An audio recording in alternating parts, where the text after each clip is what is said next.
Aboru, Aboye, Aboshishe.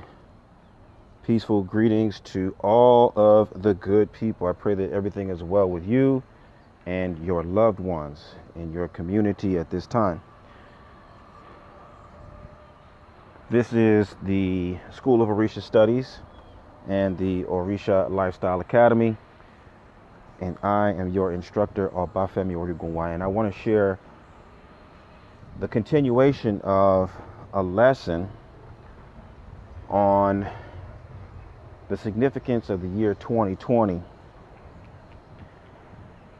as a marker of the end of Black individualism, as a marker for the end of Black organizations that operate in isolation, as a marker for the divestment of all African American people from the idea and the institutions that promote individualism. 2020 is a really special year for us. This is something that I believe we're going to look back upon and we're going to say, wow, I can't believe we ever existed in such isolation from one another. I can't believe that we were able to accomplish anything from that old paradigm. This is something that a lesson that I started to learn years ago, many years ago, not that many years ago, but over 10 years ago. I was a corporate trainer, and I was a corporate trainer in Fortune 100 companies. These are the, not, you've heard of the Fortune 500, right? The 500 most, prosperous and powerful companies. These were Fortune 100, the 100 most powerful, influential companies.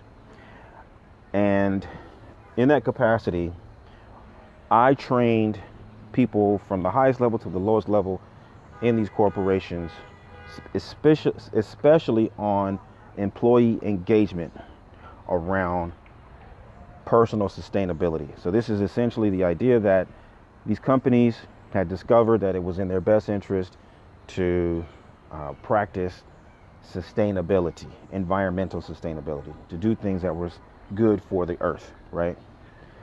And they had a great business cause for it. It was more economical for them, and it was also an opportunity for them to operate at a higher level. They were more efficient.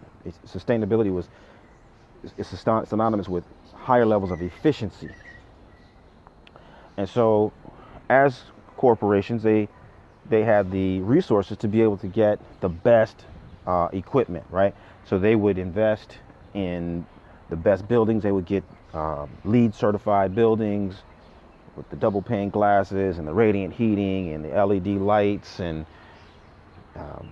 automated climate control, and et cetera, et cetera. Everything that you know about hardware, they had it. They got energy efficient vehicles, trucks. They took advantage of things like solar power, wind power. They were doing all of these things, and they could do it. They could max out because money wasn't a limiting factor. So they had the state-of-the-art technology at their disposal. They implemented it from top to bottom, and you know what? It worked. It worked. But when they did the math, they crunched the numbers, they saw that with all of the state-of-the-art equipment, it would only get them, at very best, like a 50% of the way. So if their goal was to have zero waste or run their companies and their fleets on renewable energy, because these are some of the goals, like zero waste company, imagine that, 100% renewable energy. They could only get 50% of that goal accomplished. They could not get beyond 50%, right? The other 50% required the involvement of the people. The employees had to adopt those values on their own and practice sustainability at work and at home in order for the group to move beyond halfway. If you know halfway in terms of a grade, 50% is still an F. So in order for the company to move up into even C territory and B minus and B plus territory, that would depend upon the employees. And that's where I came in. I designed programs and wrote curriculum and implemented different workshops and training activities to help the individuals in these companies recognize their own personal stake in the big vision of the corporation. It wasn't just about helping the company to become more efficient and more influential and make a better profit. It was also about the employees being able to actualize their vision of life and to be more present and show up more fully at work and in the community and in their own lives. Right? So sustainability presented itself as an opportunity for people to live more completely. Okay? And so it is with us as African Americans in the world today. No matter how educated you might be as an individual, no matter how much money you make as an individual, no matter how much prestige you might have in your career or in your personal walk, no matter how much flavor you have, no matter how funny you are, you're only going to get halfway to the goal by yourself. You absolutely must have the concerted effort and support of a greater body of people in order for you to really live out your vision of life. What's the goal? Right, if I talk about the corporate goals were zero waste and 100% renewable energy, your goal as a human being is love and freedom. Right? If you boil it all down and you filter everything down to really what you're trying to accomplish with dressing a certain way and learning certain things and acquiring certain kind of spiritual implements and becoming adept in Orisha lifestyle or rising the corporate ladder, getting married, having children, what are you really trying to express and accomplish for yourself? It boils down to two things. You want love and you want freedom. Because if you don't have love and you don't have freedom, none of those other things matter. If you don't have love, your career isn't that important. If you're not free, your career isn't that important. If you don't have love, the number of verses that you can recite and the number of rituals that you can perform, with no freedom, that doesn't really matter. Even when you look at things like your health, if you're unhealthy, that is a form of bondage.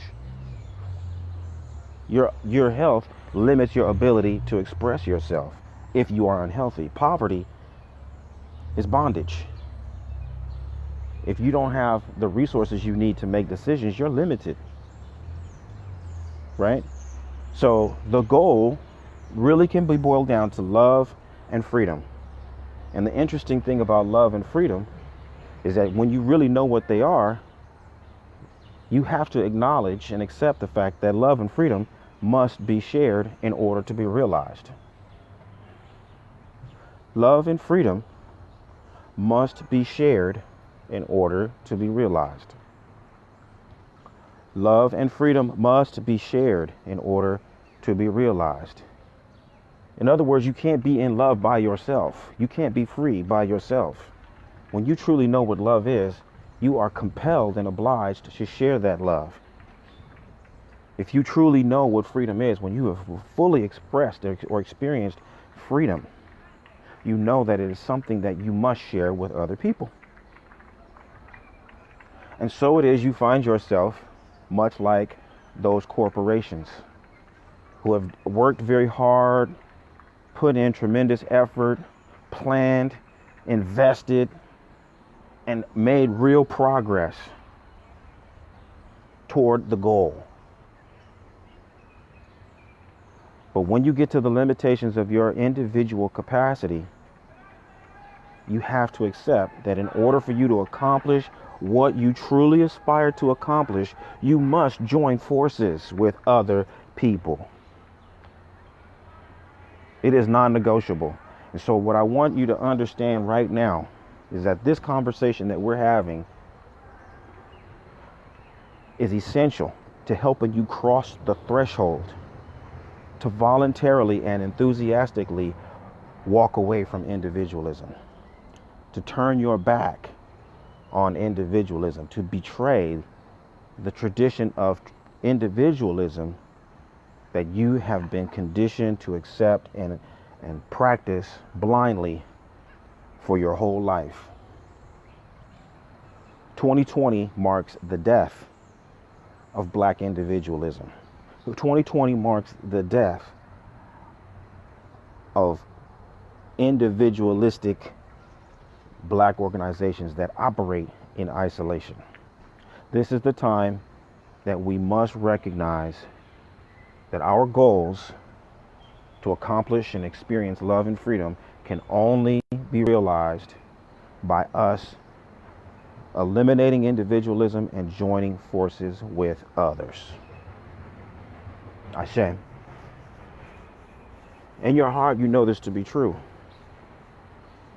In your heart, you know this to be true. I'm not telling you anything that you haven't observed from within your own heart. With your own mind's eye, you have already recognized the truth of what I'm expressing to you right now. And part of the way that I can say such a thing with total and absolute certainty is because I understand a little bit about Yoruba spirituality and Ifa and Orisha lifestyle. One of the greatest blessings that the West African tradition in particular has presented to us is the understanding of the principle of Egbe, Egbe, E-G-B-E, Egbe. If you know Egbe, you know that Egbe is by definition a plurality. Egbe is one of those divinities that is not individual. Shango is a single deity. Obatala is a single deity. Yemoja, Oshun, Ogun, Orumila are all individual deities. But Egbe is a cluster of deities, or a cluster of spirits. It represents a plurality of spiritual consciousness. Egbe is what we call your spiritual cohort. Egbe is your spiritual cohort, and everybody has Egbe.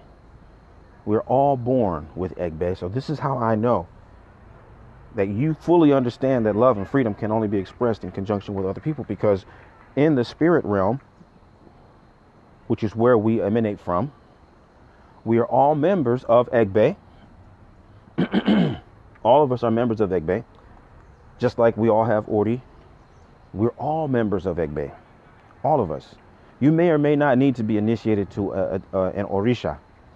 You may or may not need to be a priest of this or that. But you are, by virtue of being alive, a member of Egbe. What does Egbe do? What does Egbe do? In the spiritual realm, in the prenatal state, before you manifest in this dimension, you exist with your spiritual cohort, your Egbe. And as every individual soul decides to come into the world, you make an agreement, a pact, a binding pact with your Egbe. This is true for every one of us, not just the smart ones, not just the pretty ones, not just the ones who dress real fly. Everybody makes a pact with Egbe. And in that pact, we make an agreement that we will do certain things. We swear that we will go certain places where our maybe we have an Egbe of the ocean, or we have an Egbe of the forest, or an Egbe of the marketplace. When we make our agreement with Egbe, we promise that we will go to those places and absorb the energy and feed the energy of our Egbe. Some of us promise that we will be leaders. Some of us were leaders in Egbe in heaven, and we promise that we will be leaders of Egbe on earth. Some of us promise that we have a spouse amongst our Egbe, and we promise that we will maintain fidelity to that spouse when we come into the world. And the thing about Egbe that you have to know is that it's because of Egbe that you have an affinity for certain people and certain places and certain activities. Right? You ever know people when we say you just click with somebody, or there's a group of people you just click with? You don't need any explanation. It's almost like love at first sight. We're friends at first sight. Or maybe we had some conflict. We had to fight first and then we became friends. But once we did that, we were friends for life. And we don't have to see each other for months or years at a time. But when we get together, it's like we were never apart. Right? The Yoruba have a concept called korikosun. Korikosun. Korikosun. If I don't see you, I don't sleep. I love you so much that I have to see you. I got to talk to you. I got to touch base with you at some point throughout the day. Otherwise, I can't sleep. Korikosun. This is an expression of Egbe. We have an affinity for one another that's just natural. And we're not blood related. We're friends. And one of the greatest expressions of Egbe that we know is through, ironically, the gangs. Street gangs, as we would call them. How do you recognize a gang? Back in the old days, anyway, you would recognize a gang by their colors, by their hand signs, by their whistles, by their jargon and terminology. Those are the things that differentiate one group from another. But these people are ride or die. Right? They're ride or die for the set. No matter what happens, you must uphold the group. If somebody compromises the group, then you fight for them. We all stand together. That's the spirit of Egbe. That's the spirit of Egbe. And it comes with us from heaven. It's natural. It's natural. This is not an invention. Right now, I'm in a park and I'm watching some softball games play out. And I can see the Egbe spirit. One team in all blue, one team in all purple, one team in all white. That's their crew. They stand together, shoulder to shoulder and back to back. They fight together. They defend their mission against all opponents, all odds, no matter what. They stay in the game together as a unit. That's the spirit of Egbe. And every single one of us is born a member of an Egbe. The fact that we are not active members of organizations whose mission it is to uphold and defend the rights, the well-being, and the goals of African people in America is an affront to our spiritual essence. The fact that we are not all active members of organizations that are dedicated to the upliftment and the progress and the betterment of African people in America is an affront to our spiritual essence. And the thing about Egbe is that Egbe is binding. They will not relent. They will not give you peace until you comply with your agreement. So you wonder why you can't find the happiness and the fulfillment that you're looking for, in spite of the fact that you got the degrees and you got the beads and you got the titles and you got the house and you got the car. It's because you're operating as an individual, and you're not born as an individual. You're born a member of a team. And that team is required to uphold its part of the bargain in the fabric of the community. This is one of the great blessings that the West African tradition has brought to us. And we've been given lots of information and training and iconography and rituals and ceremonies and medicines and songs and chants and all this kind of stuff about the spiritual aspect of Egbe. But we've entirely overlooked the practical, mundane, social, and communal aspect of Egbe, which is endemic to the practice. It doesn't end in the spirit realm. Egbe expresses itself in the world. If you don't have my book, The Fundamentals of Orisha Lifestyle, I want you to get it today so you understand what I'm talking to you about. I go into a fair amount of detail about the spiritual aspect of Egbe, but also the social aspect of Egbe. Because there are Egbe for women and there are Egbe for men. In a community, you have a wheel of Egbe. Your Egbe is divided up by age. And the Egbe covers 256 years of life. So every Egbe will be divided up by 4 years. Right? Every Egbe is divided up by 4 years. And you would divide, and you would, so it climbs 0 to 4, 9 to 12, 13 to 16, etc., etc., etc. And it goes all the way up to 256 years. So everyone who's born into an Egbe, that Egbe is assigned a name and a function. And the Egbe, there are Egbe for women, there are Egbe for men. So 4-year-old girls and 4-year-old boys have a certain set of tasks.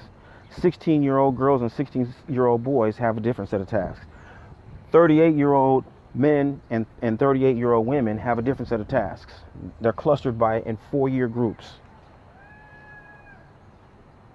This is how not only people get a sense of belonging, but they're also plugged into a set of functions and activities that give their lives meaning and allow the organization, which is the community, to move forward and stay on track with its mission. What is the mission of the African American village, the African American community? What's our goal? What are we working towards? What's our agenda? How do we know that we're on the right track? How do we take all of our individual resources and gains and our natural gifts and talents and apply them to something that will allow us to experience the love and the freedom that we're really aspiring to in the first place? These are the questions that we have to answer through Egbe. No number of beads, no amount of pots, no number of titles is going to bring you to the fullness of your life's mission. So long as you operate in isolation, you must be. Excuse the pause. I want you to refer, if you have the book, The Fundamentals of Orisha Lifestyle, refer to page 78. On page 78, Ifa explains the experience of Janjasa, who was the head of a spiritual cohort in heaven. And when he came into the world, he was the head of a cohort here on earth, which we call Egbe. That's your earthly cohort. It's the spiritual cohort in heaven that gives birth and life to the earthly cohort here on earth. What's important for you to take into consideration and understand is the fact that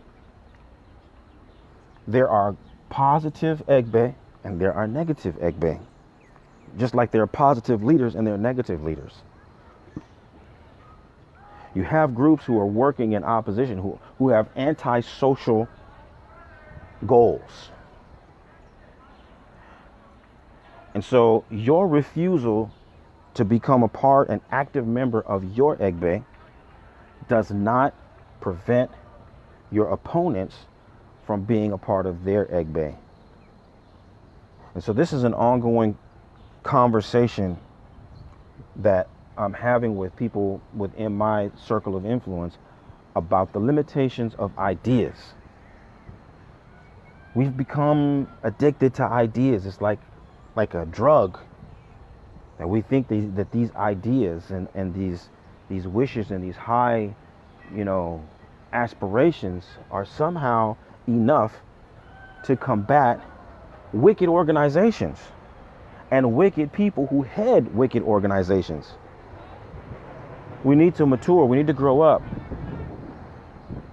Saying that things are morally wrong, saying that people shouldn't do certain activities, people shouldn't discriminate, people shouldn't mistreat one another, people shouldn't oppress one another, that's not enough. You have to understand that there's systems in place. Power is based on systems. Power is expressed through systems, and those systems perpetuate themselves. They create an environment that feed them. They have all the incentive in the world to retain and expand their power because they are getting what they need through that power. They're getting what they need through that system. So the system isn't broke. The system is doing everything that it's supposed to do. It's perpetuating the values of those who manage the system. Just because you think it's wrong or it inconveniences you or you don't like it doesn't change the fact that that's what's feeding them. That's what's putting food on their table and clothes on their backs. The fact that it inconveniences you is secondary. I talked about being a corporate trainer. I also was a university guy. I ran a center, a multicultural center at a university out in California. And it was the multicultural center.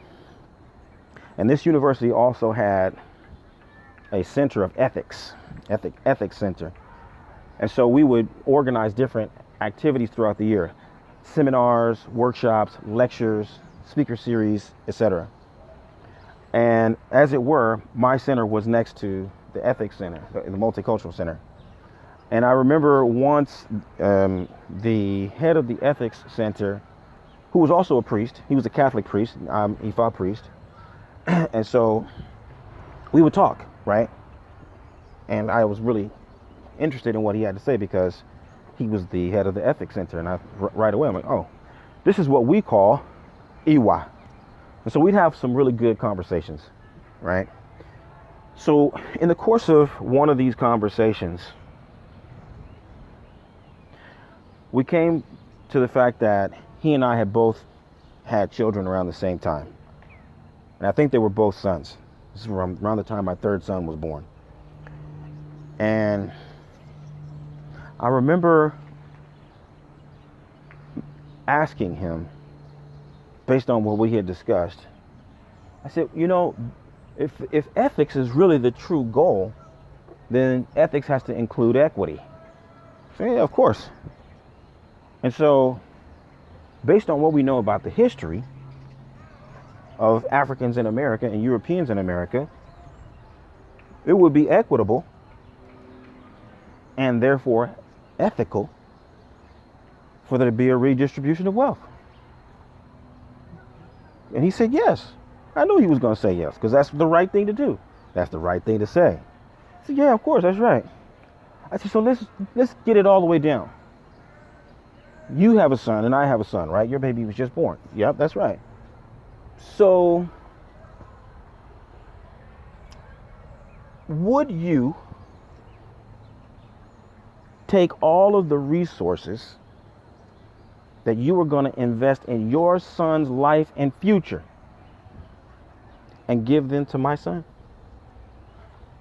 That is, all the money that you would spend on daycare, all the money that you would have spent on food, all the money you would have spent on health care, all the money you would have spent on tutoring, music lessons, martial arts, study abroad.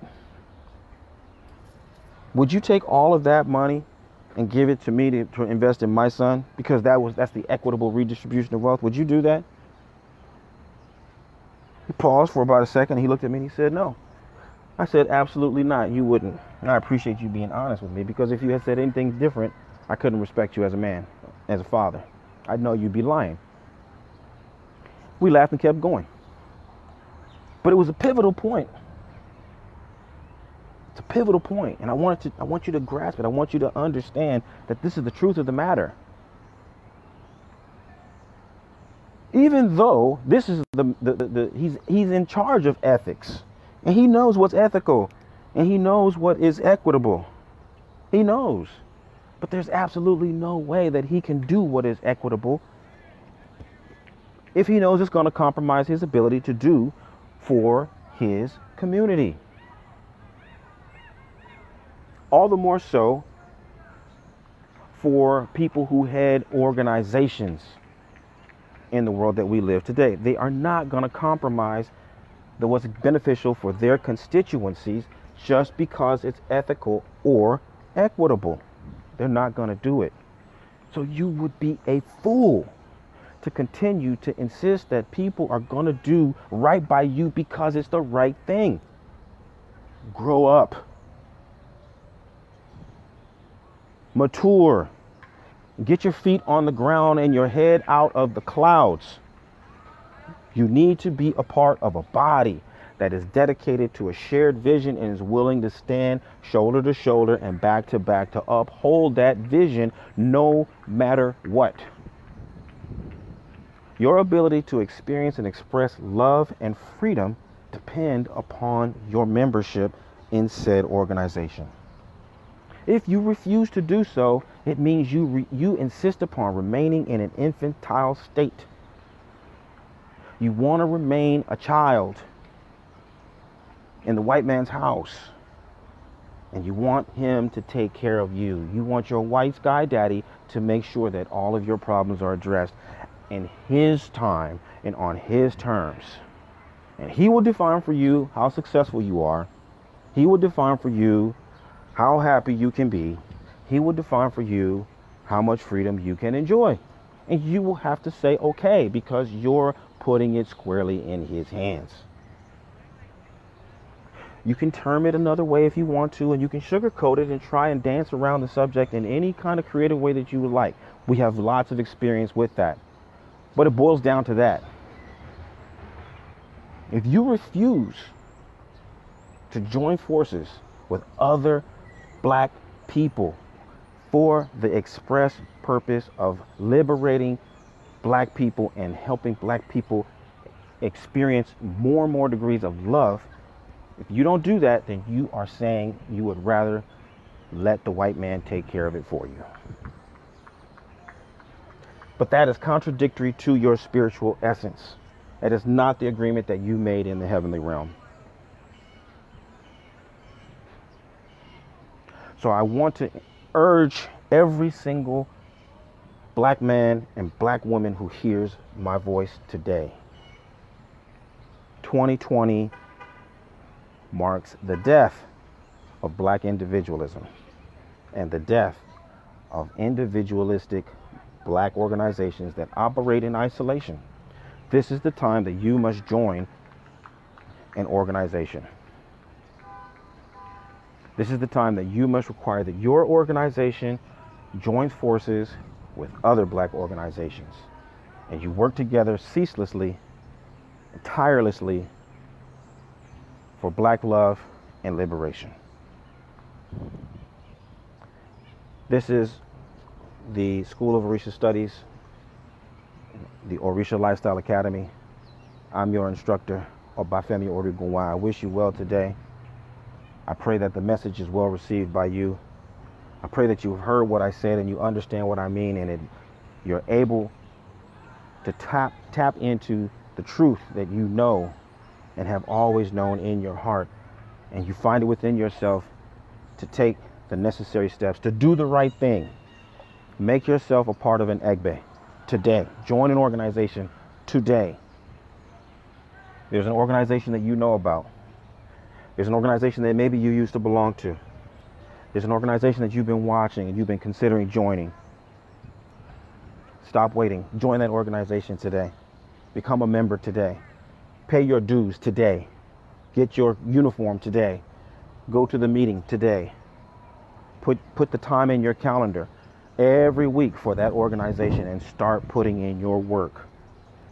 Yes, put in your work. After you pay your money, put in the work. Do your part to help that organization to achieve greatness and satisfy its mission. Because everything that you put, every dollar you put in, every hour of work that you put in is one step closer to your ability to realize love and freedom. Aboru aboye, aboshishe.